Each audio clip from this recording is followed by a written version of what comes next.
Hi everyone, my name is Steph, this is Kidlit Joy and welcome back to my channel. Today I'm here to review A Loo of One's Own by Eleri Harris, which is a gorgeous narrative non-fiction picture book all about the history of women's bathrooms in Australia's Federal Parliament House, which you may feel like is a very obscure topic for a picture book story. However, it is deeply fascinating.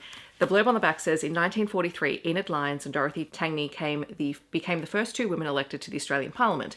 They had very different political views, but they soon discovered that they had at least one problem in common.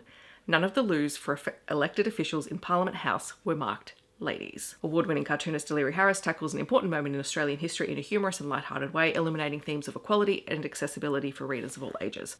Parliament House. So both these women, as it says, have different political views. They actually represented different houses in Parliament. So one was a senator, one was a member of the House of Representatives, and both of them came into Parliament and, had the difficulty of there being no female toilets. I love these end papers so much. So this is roughly the layout of Parliament House in a very simplified form. No women's toilets. The storytelling this is just utterly delightful. There's lots of great pictures. There is a narrative, but there's also lots of just a little additional information about what is happening, because this is quite a momentous time for Australian women to be elected to Parliament for the first time. And then it goes on to, to highlight the inequality of the lack of bathrooms. And then I think one of the most interesting things to read about, is the fact that the men don't even think about that for a start, because why would they? Probably a common theme today still at times.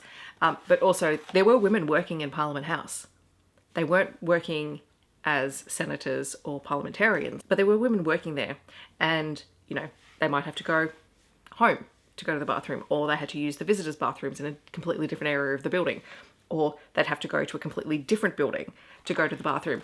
And that was seen as acceptable. And it wasn't, in fact, until 1974 that the men's bathrooms, some of them were adapted to ladies' bathrooms, which is a wild fact to know that between 1943 and 1974, women had to make do. When I say that this book is so much fun to read, it is highly entertaining in a really factual and informative way, making history in terms of, this part of history really engaging for kids. There is information about both Enid, Lyons and Dorothy Tangney at the back of the book, so that's where you build your background knowledge. And one of the things that I loved so much is the history of women in politics in Australia. This map is just wonderful, because if you're doing a unit on democracy or politics, this is such a great jumping off point to start diving into more information about these women and about these different events that are taking place across the timeline from 1856 all the way through to the present day. It is beautifully illustrated, well told, such an interesting book. And I've read a couple of Australian politics books in the last 12 months. This is definitely one of my favorites. I love the ones where they blend humor in, because sometimes you've just got to see the ridiculousness of politics, and this definitely highlights that. In the description, I will leave links to where you can find out more information about this book down below. I'd love to know, have you read it? Are you planning on picking it up? Are you using it for book week? Feel free to let me know that down below.